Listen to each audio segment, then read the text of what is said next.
question. Question, Rachel?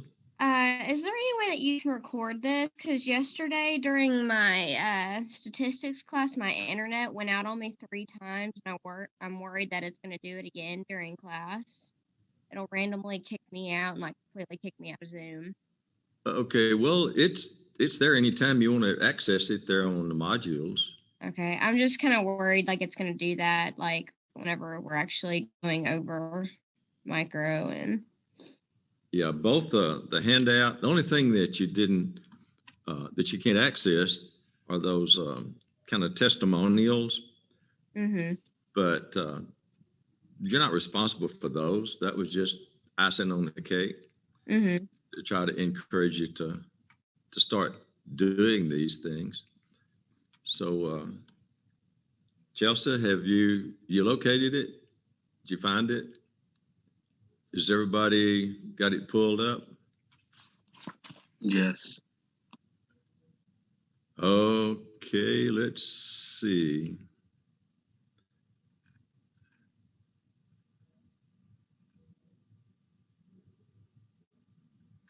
I know we got past the.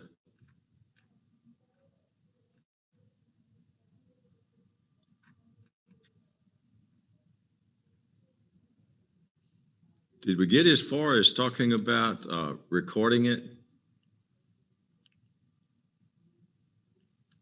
I don't think we got to recording it. Okay.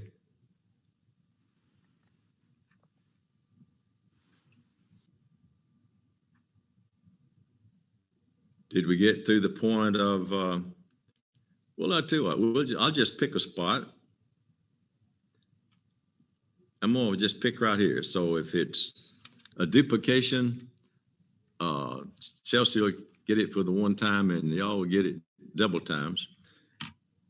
And the first thing I stressed that you might have difficulty doing, it takes discipline that you've maybe never done before. And so we'll just start right here since we've got a fresh start. And it's kind of how you approach it. And we all admitted that all of us had, at one time or other, waited until the night or two before test to start studying. And that won't get it in the programs you're going into. It doesn't matter which one that is. And so when you get your notes in the best possible shape, and here I've got some that I actually sat down and typed up just out of my head. I know stuff I normally cover.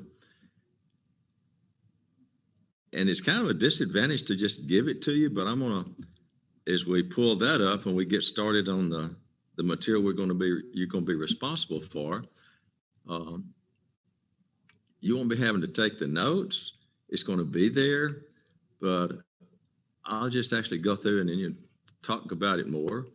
Because what's there is just kind of the nuts and bolts of what I would have given in a face-to-face class, but it doesn't have all the extra stuff that I use to help you kind of understand it and make it come to life.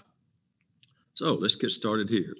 When you get your notes in the best possible shape, is to read over your notes every day.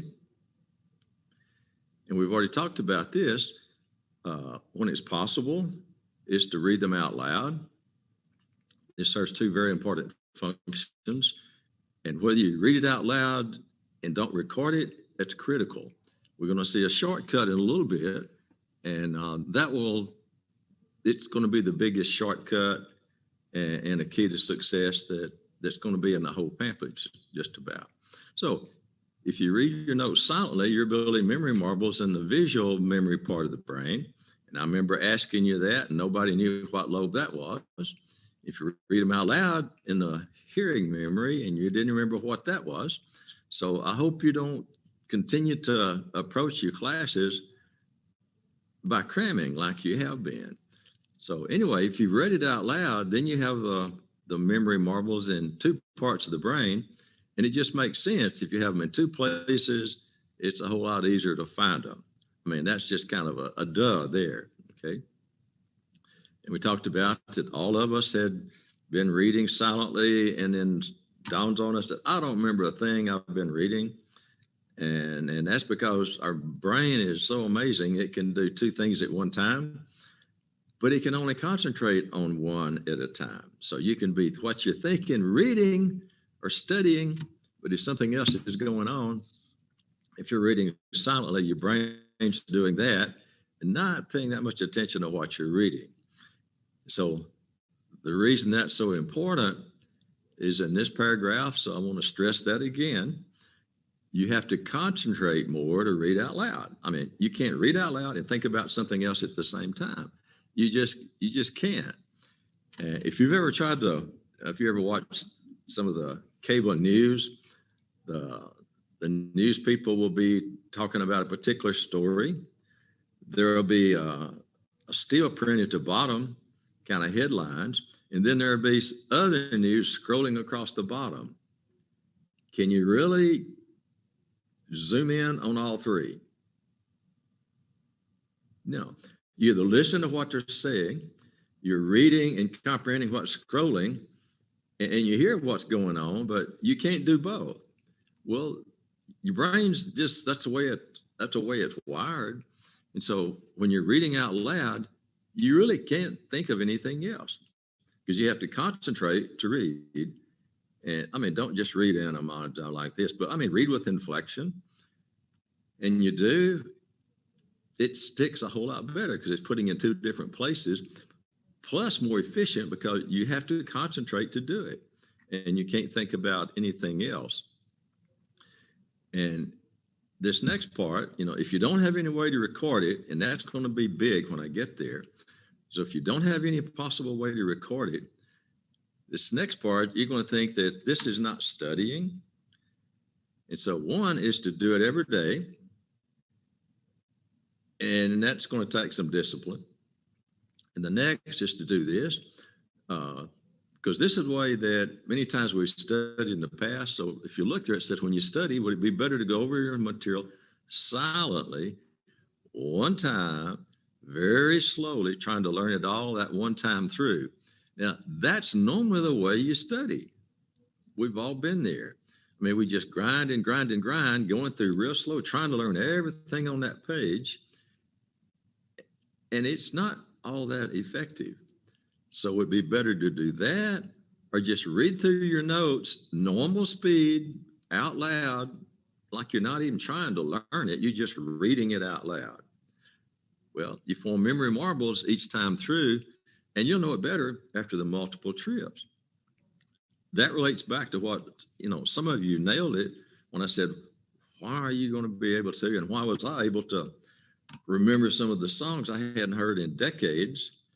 And it's because I heard them over and over.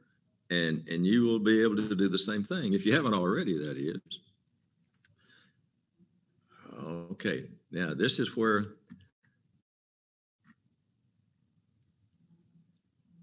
and I'll catch Brown up to date here.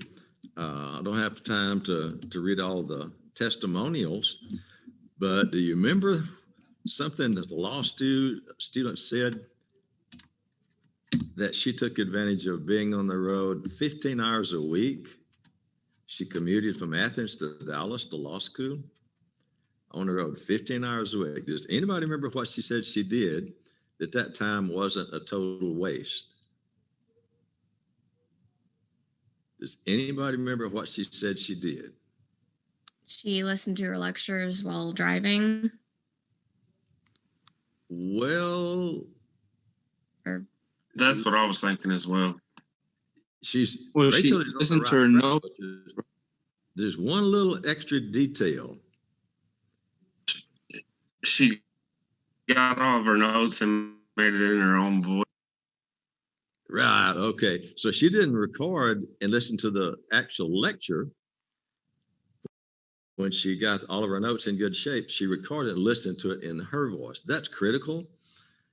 I know my granddaughter, what does grandpa know? So she started college last semester, and I reminded her of my pamphlet.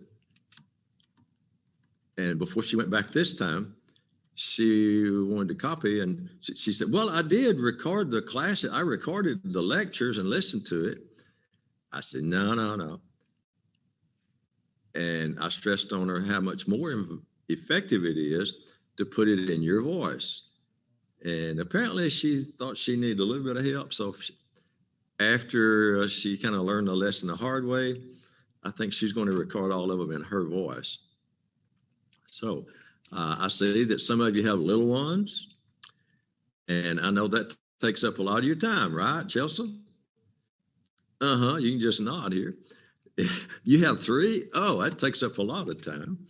So if you have kids and all the thing there, if you're taking additional classes, how many of you are, well, I can't see all of you at one time like this, but I'm going to assume that probably several of you are taking more than just this one class. I'm going to assume that some of you may even have jobs. And some of you may be taking more than one class, have jobs, have kids, and are in some kind of school organization or activity that takes up a lot of your time. Bottom line, I know you have busy lives. And sometimes it's just a real challenge to get in enough study time. Is that a safe assumption to say that your time is limited? You don't have just unlimited amount of time to study. So I'm going to assume that that's pretty much most of your cases. And so if you don't do this, you are missing out on a major shortcut. So what if I can show you a way to study while you're doing something else?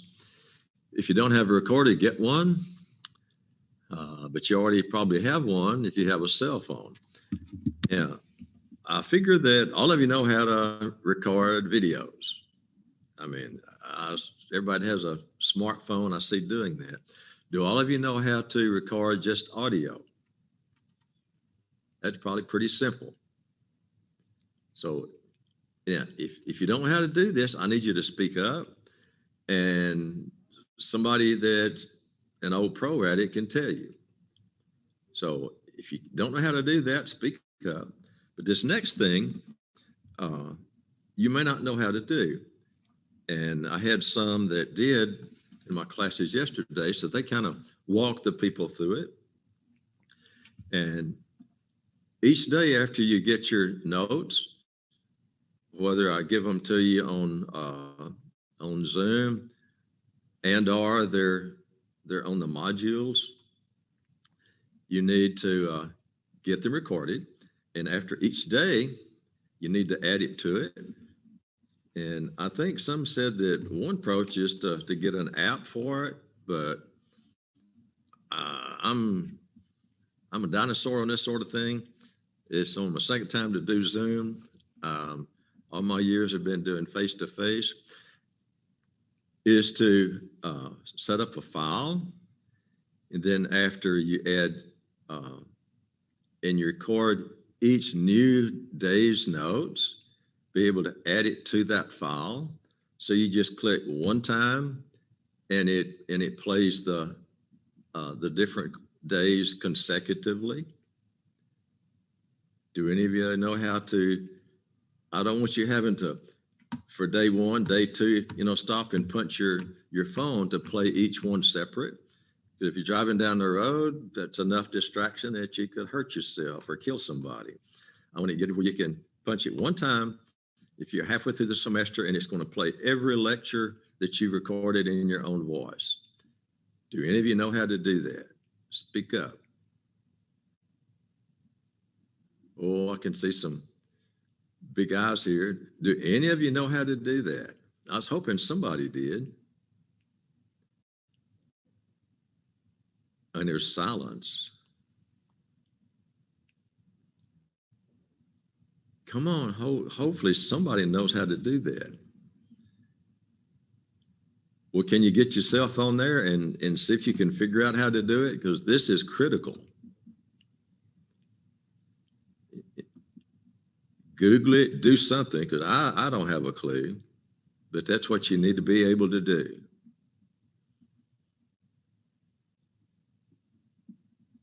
If somebody figures out and finds how to do it, please share it.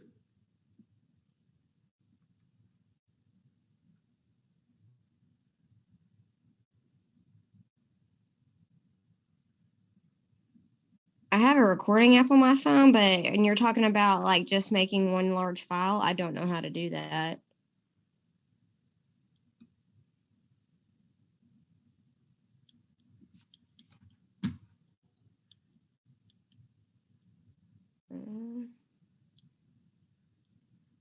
Yeah, when you speak, this speaker kind of garbles your voice. So kind of like I'm doing, I deliberately speak slowly. I talk kind of fast. Yeah, slow down a little bit, because if you were here and I heard your normal voice, it's one thing, but it kind of has an echo and a garble sound. So if you go too fast, it kind of runs it together. Yeah. Anybody having any luck?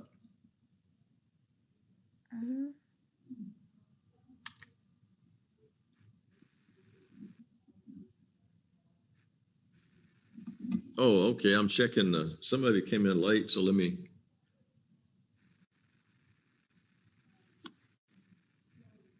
Okay, I see. Hernandez made it.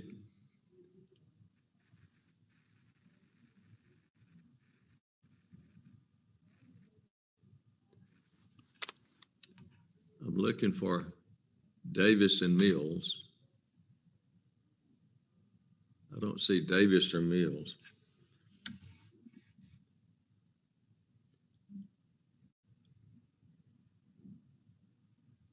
Anybody finding what it takes to be able to do that?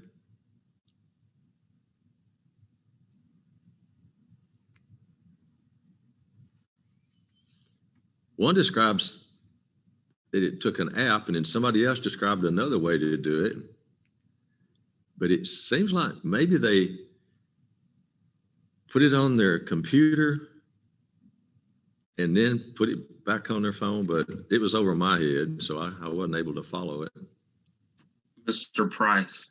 Yes. I do see something where you can connect your phone. Of course, mine's an iPhone, and that's just what I'm looking at. But you can do it through your computer and go through iTunes and then get it back to your phone. That's one way. Okay, go through that again. Now, I could understand you were speaking slowly. So everybody got your ears on. Casey's going to go through what he's found. So see if you can try it. So if you would go through it real slow and deliberate for him again, and maybe I'll get ready to take some notes here. So I haven't done this, so I'm not exactly for sure, but the steps that it says, and this is just for an iPhone, so it may not work with other phones. But the first step, it says connect your iPhone to your computer via the USB or Wi-Fi sync.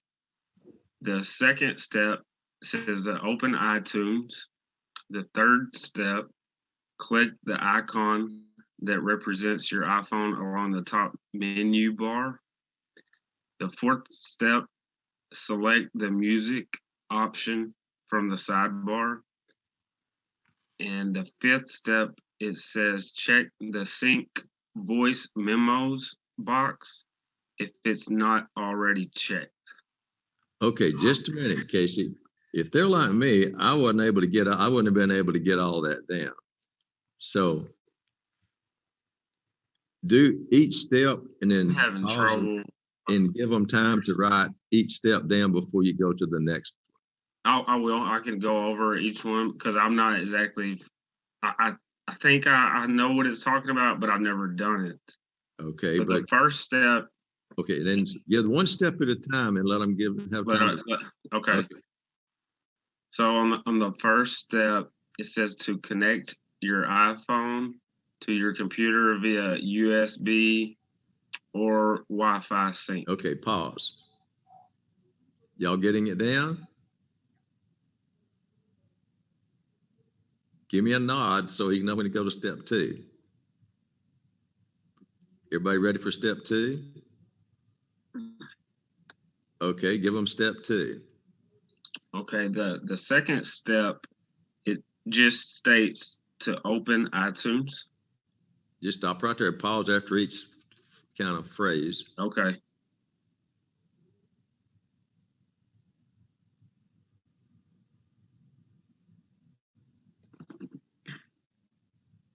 Okay. Okay. The third step, it says click the icon that represents your iPhone Okay. along the top menu bar.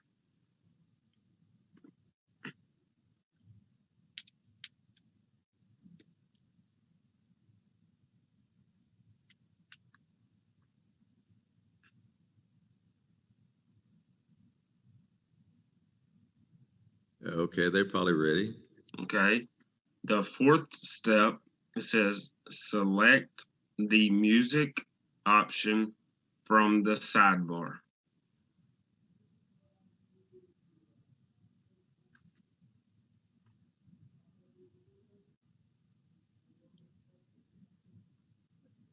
Okay. And the fifth step, it says check the sync voice memos box if it's not already checked. Yeah. Repeat that one again for them. Okay, the fifth step, it says to check the sync voice memos box if it is not already checked.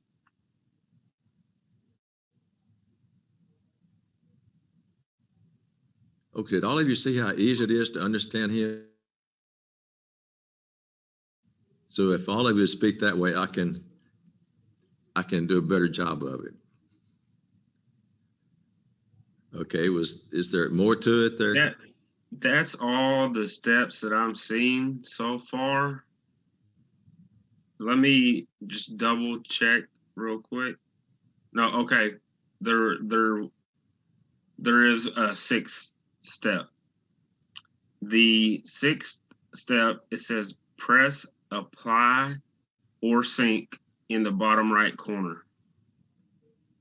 And it has a paragraph under that says your voice memos will then download to your iTunes library.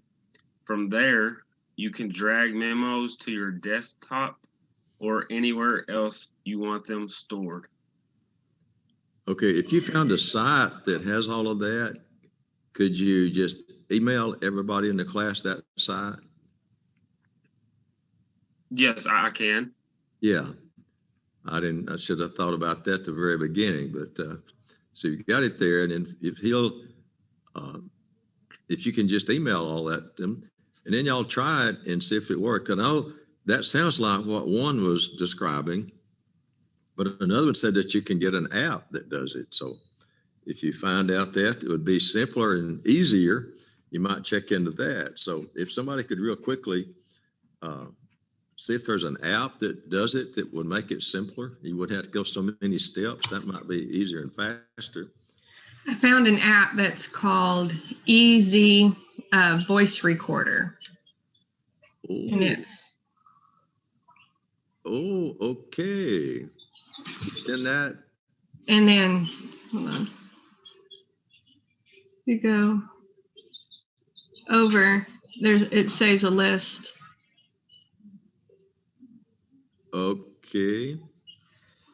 And then Is there a link for that source? I don't know. I found it in Google Play Store. Okay. Well, try that. I got a feeling that would be fewer steps to go through every time, but I'm just guessing here. Okay, so let's get back to this, because if you can do that, oh man, it is such an advantage. So, okay, let's get back to this now. Now you know kind of what to do to perhaps simplify it. And let's get back here.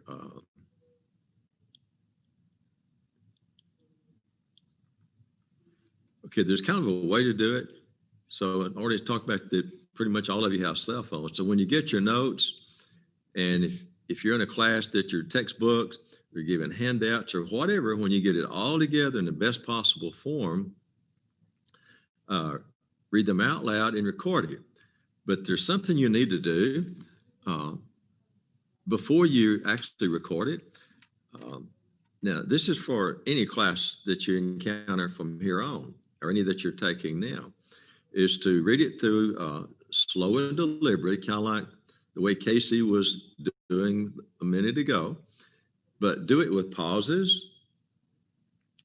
Have any of you used flashcards to study? The only class I've ever used flashcards in, when I was taking German from a doctorate, I was doing it in the summer, and we did as much stuff in 12 weeks as we did in 16-week semesters, literally. I worked on it 8 hours every night from 3 o'clock to 11 o'clock every night. And man, it hardest I ever worked in any class in my life. And I did my vocabulary on flashcards. I mean, I had a huge stack with a big ring, and I'd have the German on one side, English on the other. But you can't do that driving down the road. You can't do that while you're eating or doing anything else. But once you get this recorded, you can do it umpteen hours a day that you could have an earbud in, that you can't be, have your head in your notes. So before you record it, read through it slowly and deliberately to make sure that you don't have a moment and it's not making sense. So when you get it in good shape, record it with pauses. Now, I'll just pick a spot like up in that first paragraph. If you're recording that. Now, in my freshman classes, I actually include this pamphlet on the test. I don't in micro, but if you actually do the stuff, it will really pay off great dividends, as you heard from those testimonials that I read you Tuesday. So once you get it to where it's going to flow. Now, I mentioned the pauses. That will make it like an audio flashcards. So like in the first paragraph, if you're reading this part, this is the way you'd need to do it. Research has indicated that memory is stored in the brain in the form of a protein molecule. And after you listen to it over and over, guess what your brain is doing during that time of pause? It's thinking of it. And so with pauses like that, you're kind of making it like maybe a fill in a blank test. And so it's kind of a little technique to it. And so again, don't record me, but do it in your voice. Then use your, they call them earbuds instead of earphones now, to learn while just look at all the time here now, while you're commuting, while you're getting dressed, while you're doing chores, while you're eating, traveling, or just about anything else. So this is untold hours that you couldn't actually be studying out of a book or notes. And I hope you're seeing the connection here.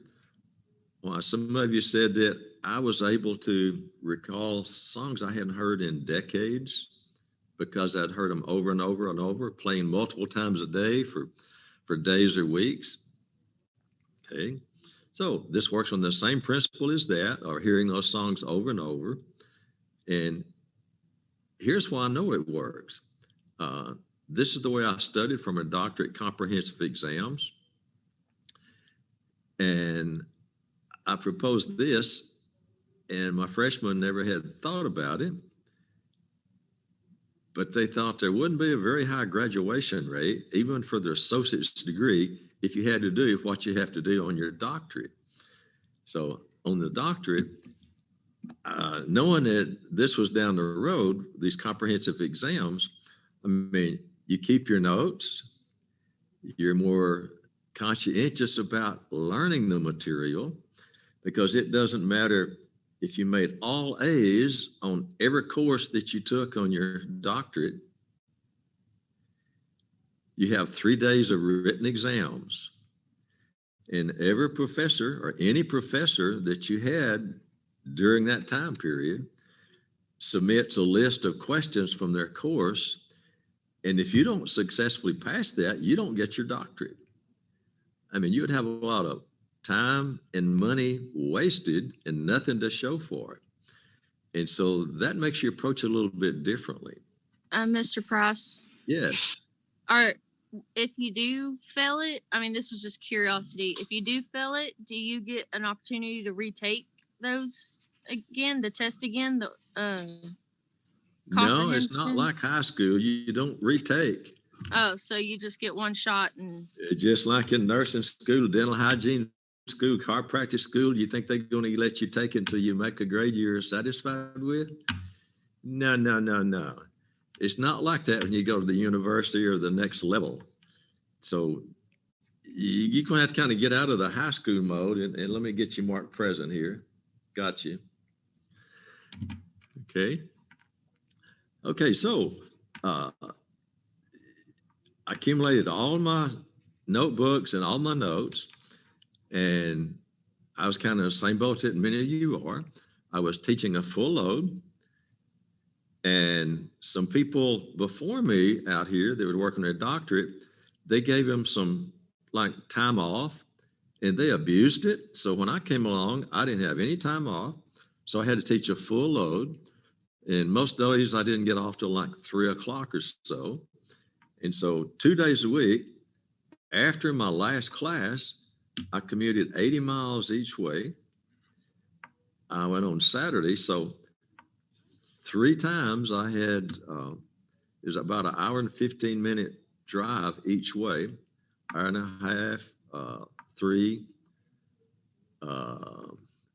6, 9 hours a week I was on the road. And back then, I just had tape recorders, and they were about the size of a briefcase back then. And so I had just stacks of cassette tapes of all of those. And I was married, had 2 kids, and all the time demands that was. So, because we called them earphones back then. So with that big old briefcase sized tape recorder, I just had to sit there, close, but man, you can stick your device in your pocket and walk all over the place. But man, every waking moment that I could, I had that earphone on, listening to that thing. But it's so much more convenient with your cell phone and an earbud that you can take it with you. And it really surprised me. And the first day I wrote for 8 hours. The second day I wrote for 7 hours. The third day I wrote for 5 hours. And one of my professors said, I didn't really expect you to get all of those guys. And yeah. And what led me into that, when I was taking German, the final exam was to translate from a German biology book. So whatever our teaching field was, we had a book in German. And during the course part, he would assign each one of us X number of pages in that German textbook that we had to translate. And of course, he used a German dictionary, but it took a long time because, man, German is crazy mixed up language. And it's not as easy as it sounds, even with the dictionary. And so I had a spiral notebook almost full of English translations. And the reason I know the effectiveness of just reading it out loud, and I didn't know it was going to be that effective. I would just sit and just read out loud every chance I got my English translations. So I don't know how many times I went through that over and over. And then on the final exam, he would just pull certain pages that he had assigned for us to translate, and you had to translate them. And it was almost kind of scary. When I'd start translating it, I'd recognize it. And I was just able to kind of just write. Every once in a while, I'd get my dictionary out and check it. And so that's how I know personally how effective reading your notes out loud is. And that's how I know that this works. I've done it. And nobody ever told me to do it. I was just so pressed for time that I was looking for a shortcut. And I guess you say if you give somebody lazy something to do, they're going to figure out the most efficient way to do it. And it's out of necessity. And so I'm just sharing this with you. And if you don't take shortcuts in this, because you're going to have your notes there, but if you take that shortcut, you're not going to be having or you won't have the background of the knowledge when you get to the next level like you need. So anyway, I'm just trying to say that's why this is so valuable. Now, if you're on campus, I don't know if any of you are or not, but I put this in for my campus classes whenever we were face to face. So if you're studying like that, you don't people know you're studying while you're walking around on campus, just shaking jive, and they think you're cool or be jamming. But that's several generations late there. So put in whatever the latest term is. And, you know, even if you're around your family, you don't want to be reading out loud. They think you're a nerd. But you can have that earphone in and you can be carrying on conversations. You can be doing other things. And you don't even realize you're paying attention to it. Just like you're not necessarily paying attention to those songs, but before you know it, you're singing along with them. So if you're conscious and breathing and awake, your brain is recording. Now, once you go to sleep, you're wasting electricity, but up to that point, okay.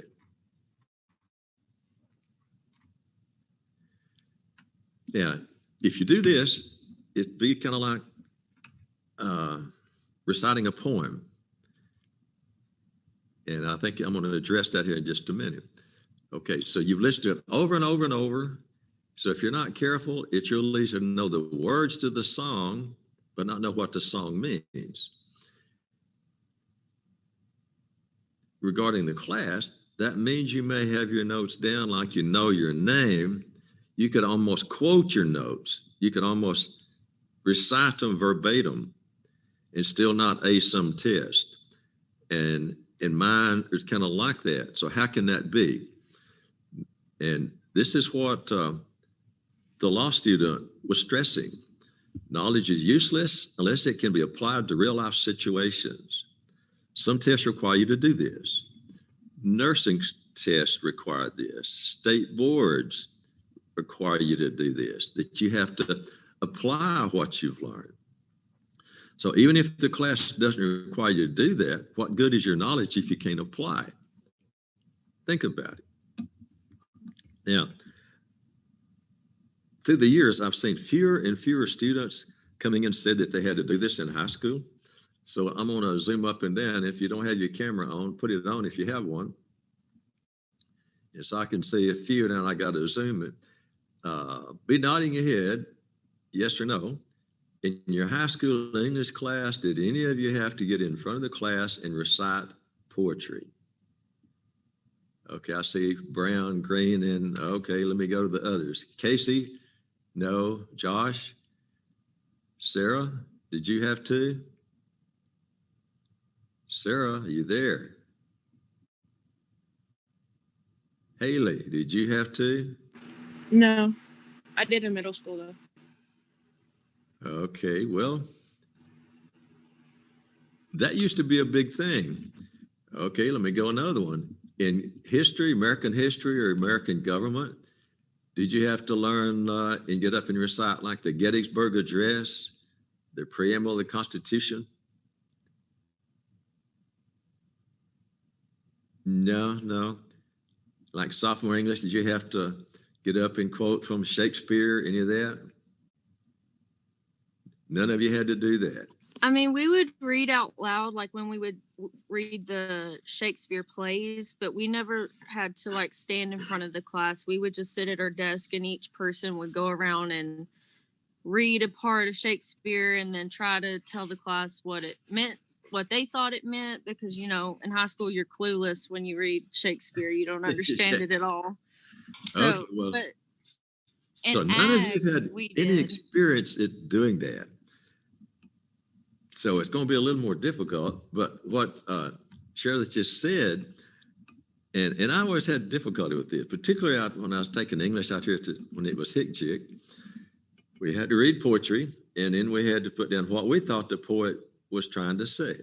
And it seemed like what I thought they were trying to say was never what the teacher thought they were trying to say. And obviously, the teacher was always right.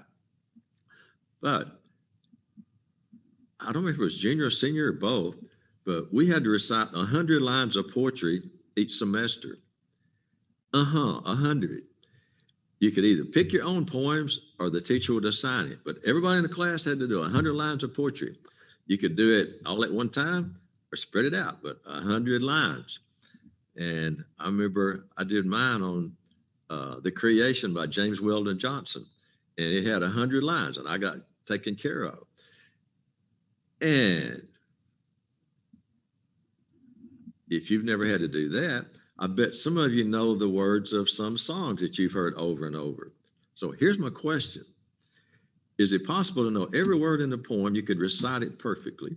You know every word to the song and you can sing it and not know what the poet or the songwriter was trying to say. Yeah.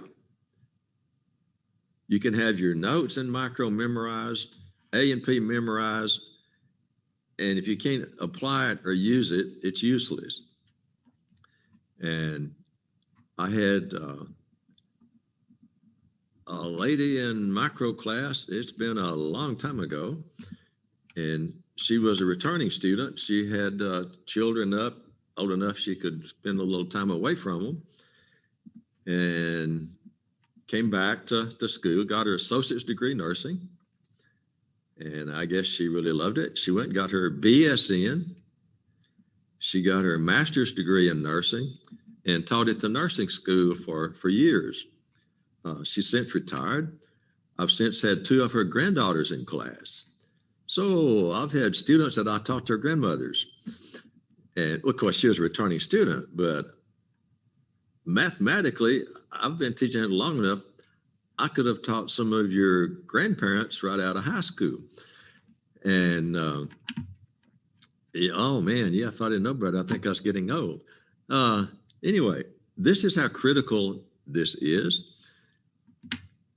So you could have your notes memorized, you could quote them, but you may not can apply them. And it's as useless in this class or in nursing school. So back to my retired former student that was a nursing instructor. I think I had one of her granddaughters in class at the time, and we got to talking about this memorizing thing, because most time y'all get real good at memorizing and regurgitating, because that's what you did all through high school. It's what you obviously did in your A&P class. And I made the comment that, it's difficult to do well in my micro class if you just memorize and regurgitate. And she said, well, it's possible to actually graduate from nursing school. Now, possible, not very likely. She said, it's actually possible if somebody's really good at memorizing, they could actually pass nursing school. She said, but when they get to state boards, they've just wasted a whole lot of what and what. They wasted a whole lot of time and a whole lot of money, because state boards, there's nothing you could memorize. It all is applying what you're supposed to have learned in nursing school. And so this is a skill that you need to develop. And you saw how well it had served my former student that is now practicing attorney. And she stressed it. Remember about the honey test she referred to? Okay. So, but if you don't do all of those things, you've got to get the tools. And then if you record it and listen to it to where you can almost quote it, now you're ready for the next step. And this is critical. And this is what she was stressing in her email that I read to you. Okay, so if you got all of that done, you've listened to it over and over, and sometimes people don't learn the first time. I'm thinking of, I've had 3 students that took microbiology for a 3rd time. One never made it out of the 40s all 3 times. I didn't see her a 4th time. 2 of them made D's. Well, I usually, if somebody comes all the way through and take the final, even if they've made 40s and 50 average, uh, I usually give them a D. So some of these probably didn't even get a D, but you have to have a C to really count. And she took it a third time.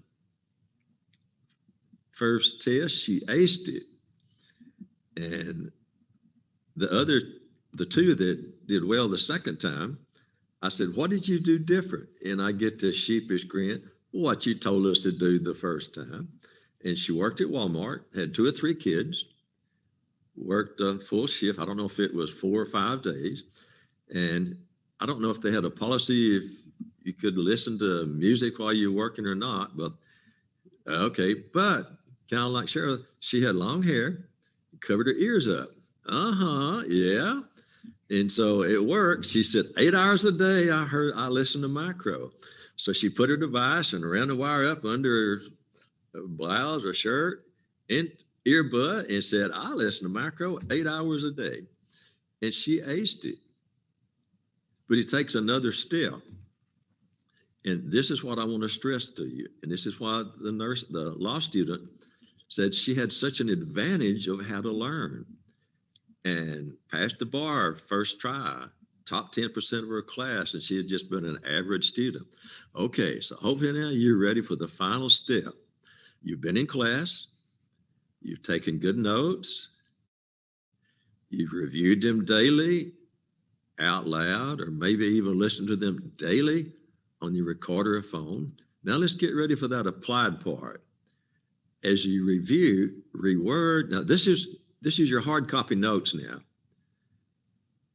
This is your hard copy. As you review them, reword it and rephrase it. Now that's basically the same thing.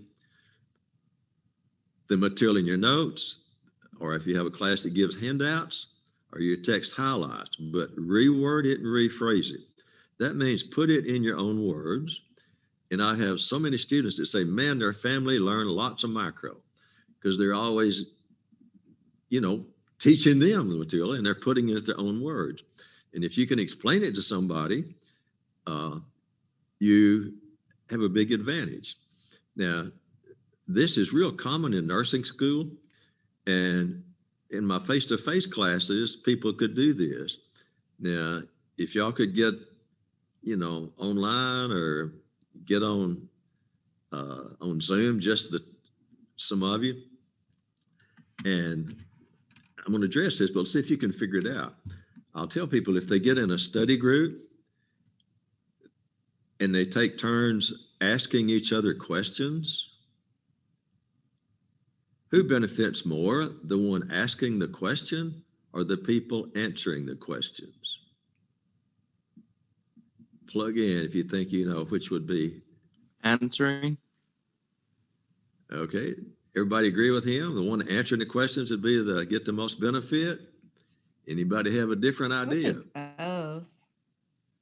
Which Rachel? I would say both. Like the people, like both asking the question and answering, they both benefit. Okay, so now we got some says the one answering the question and one says the one asking the question. One of those is right. Which has to understand it to be able to ask a question? Yeah, the one asking the question benefits the most. So you have to look at what's there and then put that in the form of a question.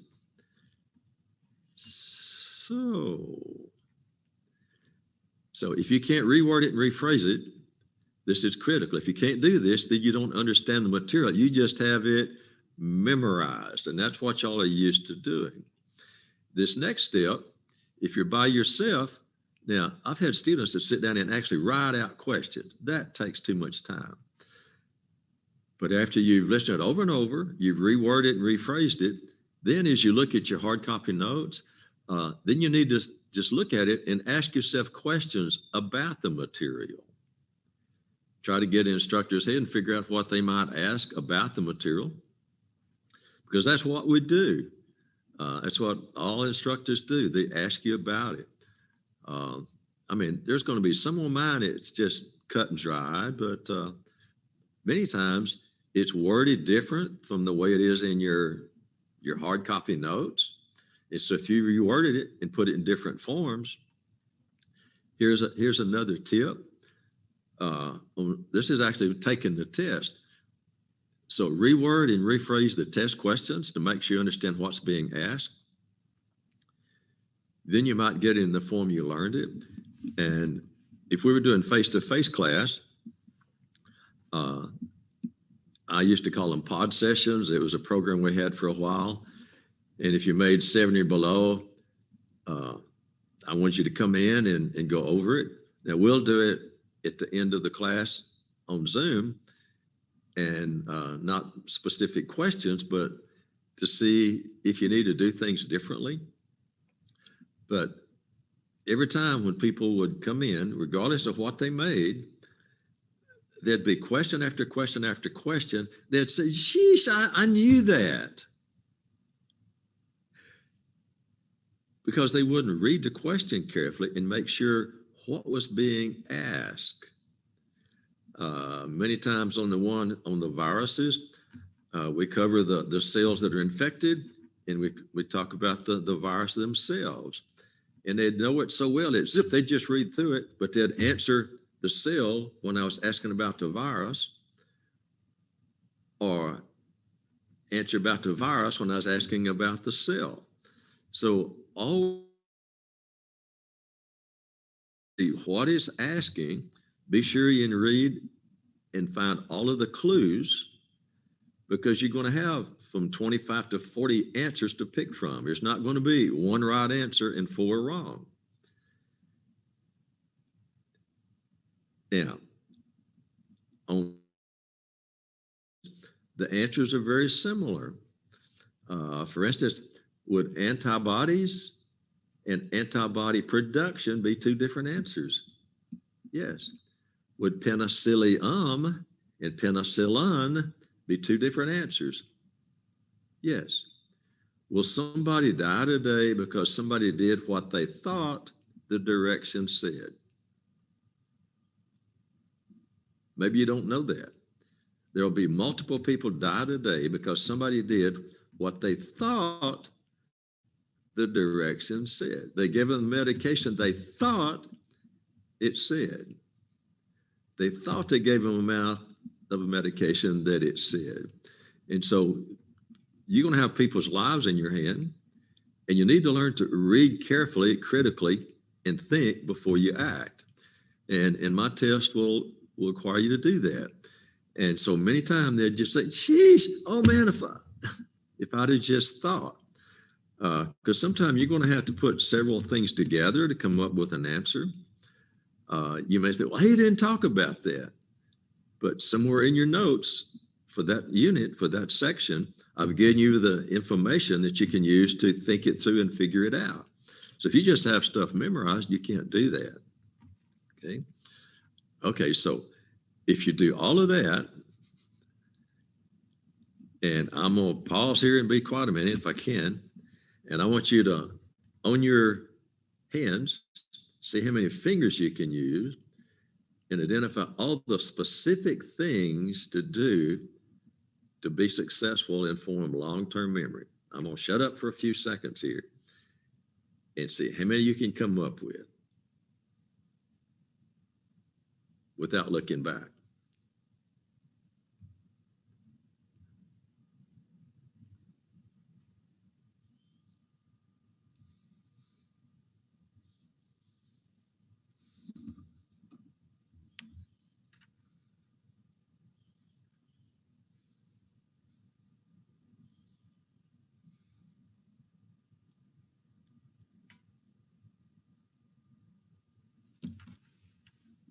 There's about 8 or 9.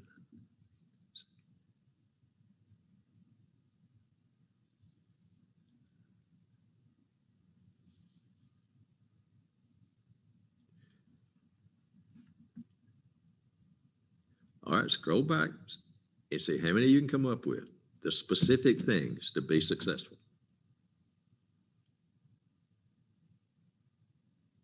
Anybody come up with 7 or 8 at least?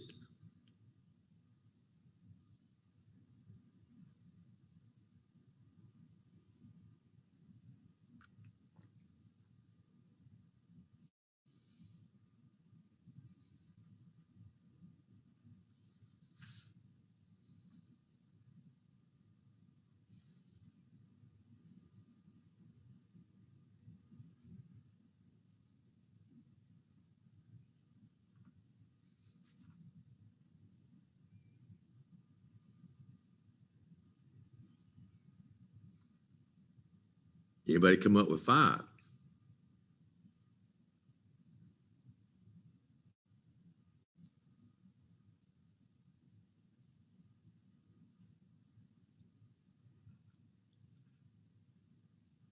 Nobody's come up with 5 even? I have. Nobody's come up I with have. 7 or okay, So fire away. Okay, what are basically the steps that from last semester learning and this semester is you show up to class and you take good notes. And if you have to go back later and take better notes, reword, rephrase your notes to help you better understand it, to help you better learn it, then you can do that. Reading your notes every single day, how? out loud. Oh, okay. Yeah, out loud. If you're by yourself. And then you can also record yourself and listen to yourself all day, all night, whenever you have time, but just constantly going back and making yourself read it and understand it, not just reading it out loud and going through it and say, oh, okay, I read it for today, I should learn it by tomorrow. Like, you have to actually understand what you're reading and what it means, and if you have questions, you ask them and you'll be fine in this class. That's it. Come to class, get the notes and it pretty much. So, And there's no excuse because my pig's having surgery right now and I'm literally in class with y'all. oh, okay. Well, I hope it goes well. Okay. I'm watching from outside the barn. Okay. So let's finish this up. Okay. So if you do all the things that Sheriff just talked about and all the things I've been harping on and been on my soapbox about, you'll have so many memory marbles in so many different places in your brain that about anywhere your brain digs, it can find some of them that you need for the exam. Okay, now let's go back in something I had you do at the very beginning, and that was visualize that gem that we described. So remember, if you cram, you just got that little thin layer on top. If you take the test quick enough, you can find them there right on top. But with all the other things in your life, new ones keep piling up. And if you can see me, every time you listen to it, you form a layer and a layer. If you listen to it several times a day, layer after layer. The next day, layer after layer after layer after layer after layer. Just like when you heard those songs. So when I listened to Mule Train or Chaganoo Shoeshine Boy, I had layer after layer after layer, for weeks and weeks. And you have so many that anytime your brain digs down, it can find some of those marbles. But if you just have a few of them in there, you can't find them. And I can't stress on this enough, how that, it'd be kind of easy to take a shortcut on this. But chiropractic school, for instance, micro is the weed out course. It's if you take shortcuts and don't do these things we're talking about, it's the weed out course. That means many people don't make it through micro and chiropractic school. If you don't learn these skills and actually do these things, and you might think, well, I just need a grade. I just need to get in. But if you don't learn these skills, there's a good chance you won't be successful in nursing school or dental hygiene school or BSN. And you heard from the BSN student and how she kept stressing to remind y'all to learn these study skills. And she was being very successful in her BSN program. So now you're ready for this. Okay, and this is the challenge.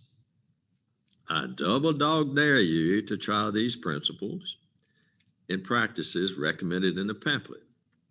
Man, I shudder to think of some of the things I did as a kid on a double dog dare. Is that still the top dare? Or is there a triple dog dare now? I don't know, but my generation, man, if you get dared to do something, you're just going to do it or bust a gut, right? Y'all may not be that way. Or were you? Were y'all that way too? Hopefully not. Yeah, okay. Like ride all the way, bicycle all the way across the railroad trestle with no banister rails and not knowing if a train was coming. Just all kind of things.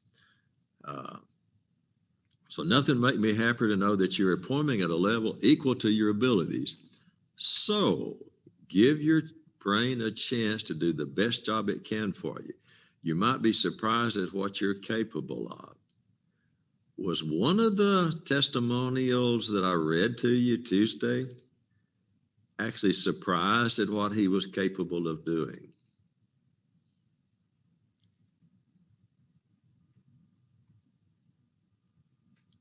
Okay. Somebody unmute and tell Chelsea kind of the story of the one that was shocked and surprised at what he is capable of doing. Somebody kind of tell his story for him. Okay, somebody unmute, tell Chelsea. She missed it.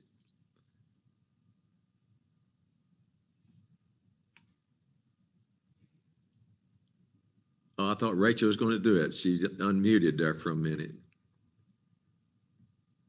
Somebody tell her the story of the person, of my prison inmate student, that was surprised at what he was capable of doing.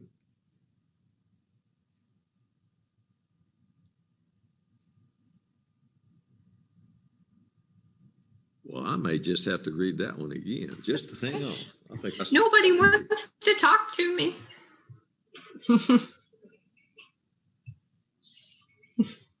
Are you Nobody talking can about do the it? prison inmate who never did good in school?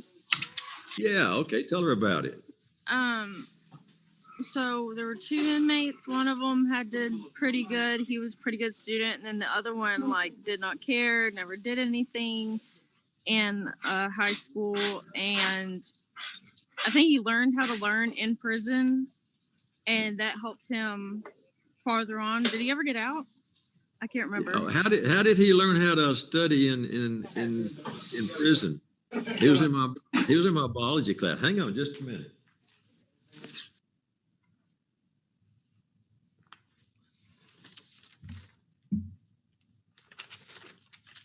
Okay, this is the one I'm talking about. And on this challenge, if you want to take a wild guess, I've had 3 different groups or categories of people in class. I've had all those freshmen right out of high school. I've had micro, and for years I taught at the prison before my late wife got so bad that I wasn't able to be gone that long. Of the 3, prison inmates, micro students, freshmen, which group do you think paid more attention and started doing this to the highest percentage? Prison inmates. Yeah, prison inmates, because most of them in there had never done well in school. Now, I've had some sharp ones. I mean, I've had some brilliant people that did some stupid things, and but many of them got their. I mean, the Wyndham school system. They start off in, like kindergarten almost. So these guys, yeah. And he had never done well in school. Here's his own words. I'm not going to read the whole thing, but said, I have never done very well in school, and I've never thought of myself as very smart. And then he took all the blame for it. And now let me read you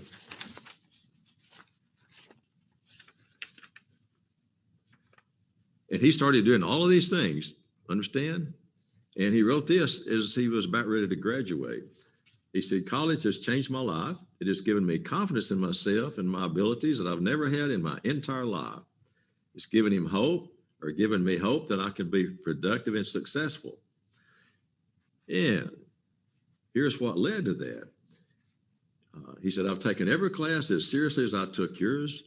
I've continued to try to challenge myself, even if it was not necessary. Meaning he had some other college classes that he could study just like he did in high school and make A's and B's. But he wanted to learn, so he continued to do all the things in the pamphlet. And he said, I finally made the president's honors list with 4 classes. Now, he was probably in prison because he didn't do well in school, probably dropped out, got into crime. But listen to this. He's almost ready to graduate. My GPA is, anybody remember what it was? 3.74.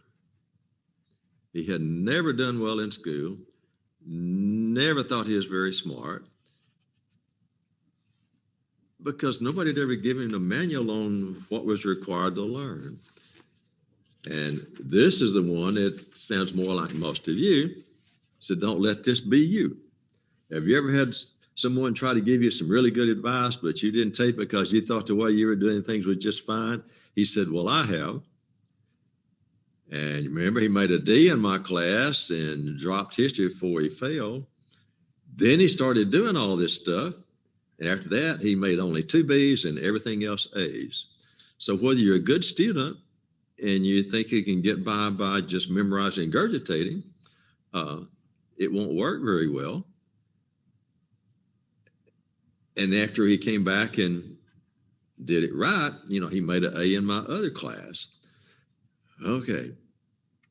So one was surprised at what he was capable of doing. One is surprised that the way he was used to doing it and being successful didn't work. Okay. So I can recommend that you do it.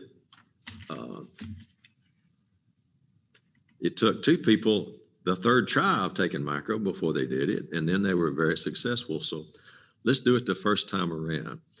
Okay, we got a few minutes here. And to kind of bring you up to date, I'm going to stop sharing.